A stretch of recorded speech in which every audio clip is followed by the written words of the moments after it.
Get ready to uncover how schools manipulate students' thoughts, stifle their potential, and how politicians steal money in the future of America from kids. Welcome to the JV Sills Show. Hello, I'm your host JB. And I'm Producer Brooke. Let's roll. Oh boy, do I have a show for you today, or do I have a show for you? This is going to be I think this is going to be a really, really good show. I think you're going to really, hopefully enjoy it and also learn a lot out of it. And I say that even though I'm going off about 3 hours of sleep right now, not of my own accord, but hopefully it'll be all good.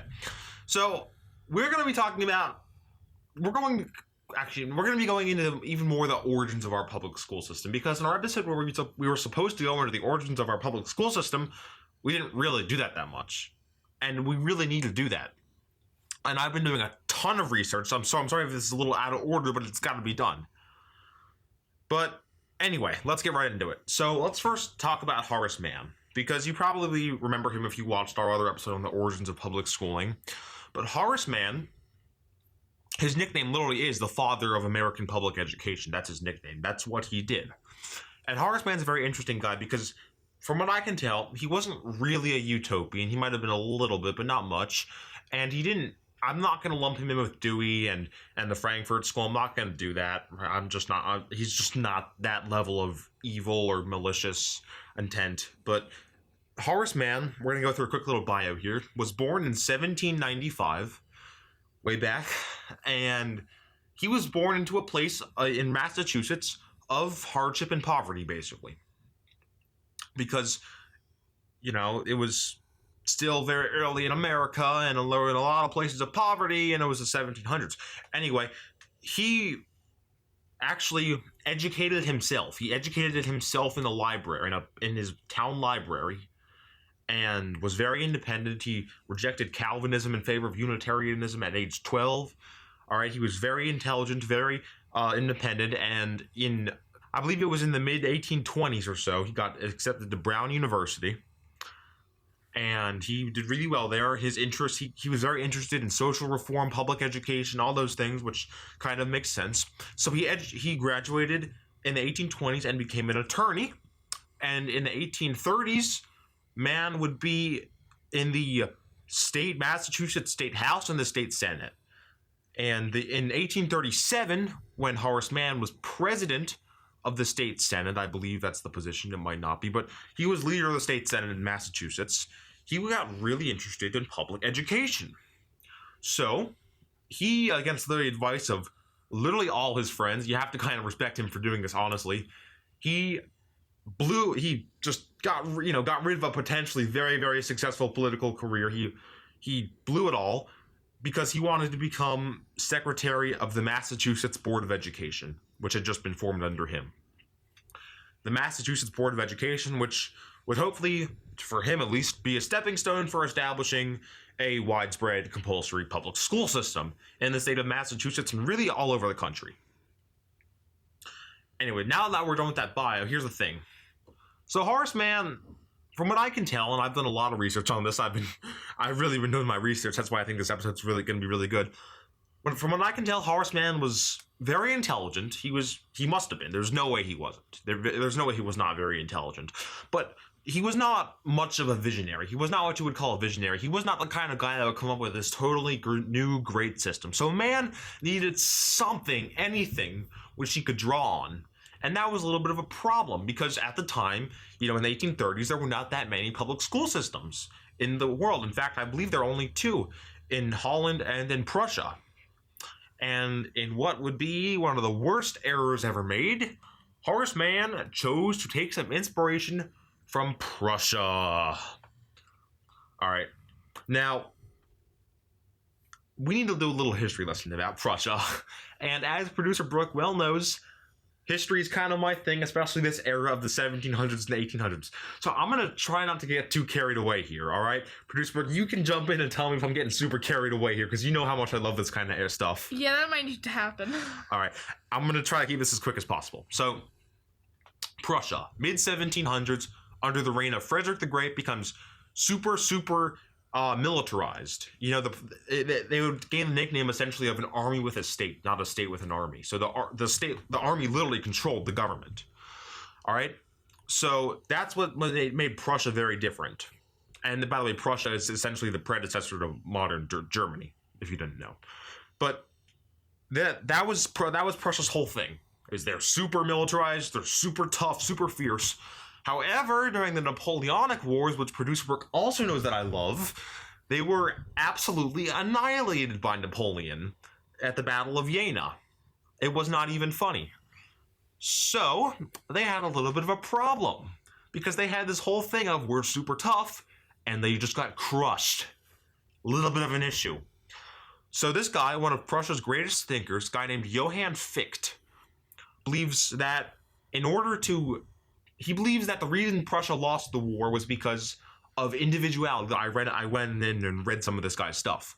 He believed that the war was lost because of individuality, because of imagination. So he wrote a book, which was really just a compiling of essays, called Addresses to the German Nation, which would be published in 1808. And and in this book, not only did he advocate for utopian forced schooling, which would stop individuality, which would literally, it would be an evil authoritarianism where kids cannot no free thinking, all right, no nothing, no imagination. We're gonna dumb people down. Is it sounding familiar yet? But he also drew on previous utopians like John Calvin and Baruch Spinoza. He drew on their books and their utopianism, where they advocated for forced schooling as well. So, if I may, I'm going to quote from Mr. Fichte and his book, Addresses to the German Nation. This is some incredible stuff. He says, the, quote, very recognition of and reliance upon free will in the pupil is the first mistake of the old system and clear confession of its impotence and futility, unquote. Now, if you didn't catch that, basically what he's saying there is free will is the biggest first mistake of how things used to be. Free will, liberty, essentially. It's the biggest mistake. And then he would go on to outline, this is stuff I dug this all up, not to brag, but, I had to do this because no one else did.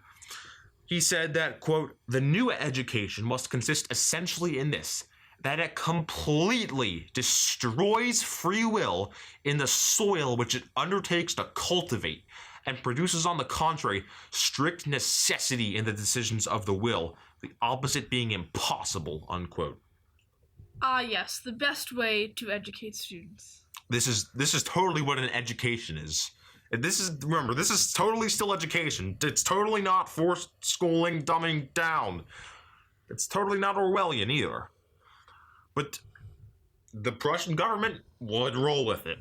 Hence why they were one of the first countries to implement a public school system in 1819. So, let's get back to Horace Mann now that we're on that little not-so-brief history lesson, which were, the Prussian education system, evil, authoritarian, crust free thinking. That's all you need to take away. So, in 1843, Horace Mann took a little vacation. I probably didn't call it that, but it basically was a little vacation where he toured Europe, and he went to Prussia. Now, undoubtedly, this is pretty much a fact, Horace Mann really liked their education system, and his trip to Prussia was easily the most memorable of all of them. And don't take my word for it, I'll prove it for you. All right, as secretary for the Massachusetts Board of Education, remember, secretary for the Massachusetts Board of Education, because he wanted to establish government schooling, he wrote in the 7th annual report of the Board of Education in 1843, after going to Prussia, he said, quote, Prussia has long enjoyed the most distinguished reputation for the excellence of its schools. In reviews, in speeches, in tracts, and in even graver works devoted to the cause of education, its schools have been exhibited as models for the imitation of the rest of Christendom, unquote. Again, if you didn't catch that, basically, Prussian schools which educate, quote-unquote, kids are models for the rest of Europe. Christendom, basically Western civilization, the rest of Europe, America, Canada, everything. They're models, sure. Great idea. And this is, let me remind you, the father of our education system. He's the crafter of it all. Now, it's hard for me to believe, as much as I'm not Mann's #1 fan, kind of sounds weird when you say man. You don't really know who I'm talking about, but, the guy, Horace Mann, I'm not really his number one fan. But it's really tough for me to believe that a guy of his intelligence wouldn't understand that this school system was terrible, evil, atrocious. That's really, really tough for me. So, what I'm kind of forced to come to the conclusion to is that Horace Mann at least somewhat knew of the evils of Prussian schooling, but he thought in his what can only be described as arrogance that it was all right. He could build off of it. He could somehow, even though he was using this as a model, which he admitted, even though he was using this as a model, he could somehow manage to build off of it or change it or something to have it work in America and have it not be evil government. I don't know. I really don't. And we're going to try to find out, don't get me wrong. But I don't buy it that he was just that idiotic. I can't wrap my head around that. But anyway, there you have it. I mean, that seemed pretty airtight for me, using primary sources, all right, easily verifiable facts. By the way, I just want to say, we're not the only ones to report on this. It's just that, what you just heard, no one else has done anything in that kind of detail before. That's the difference. But Forbes, all right? Forbes, The Atlantic, New York Times, Khan Academy, they've all reported on this. They just haven't done a super good job at it. But we're the first ones to really do this, and they do it in this kind of detail. We're quoting from all this, by the way. Just so you know, you're not going to see this anywhere else. What you just heard, you're not going to see it anywhere else. You're not. It's not a brag. It's just plainly stating a fact, because that's what we do here. We do our education system. We do, I guess, investigative reporting. I don't know, but that's what Mann did, and that's our school system. That is our school system. You just heard it right there. It was designed to produce obedient robots for the state, free of free thinking and imagination, and and full of dumbing down, stopping potential geniuses or great thinkers. Because on an interesting note, all right, so this education system is adopted in 1819. The state of Prussia would exist for over 50 more years until modern-day Germany was formed, and they would not have another great thinker, not one.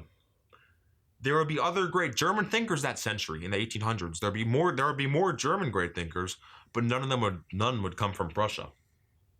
They'd be from Hanover or Saxony or another one of the states. They would not be from Prussia.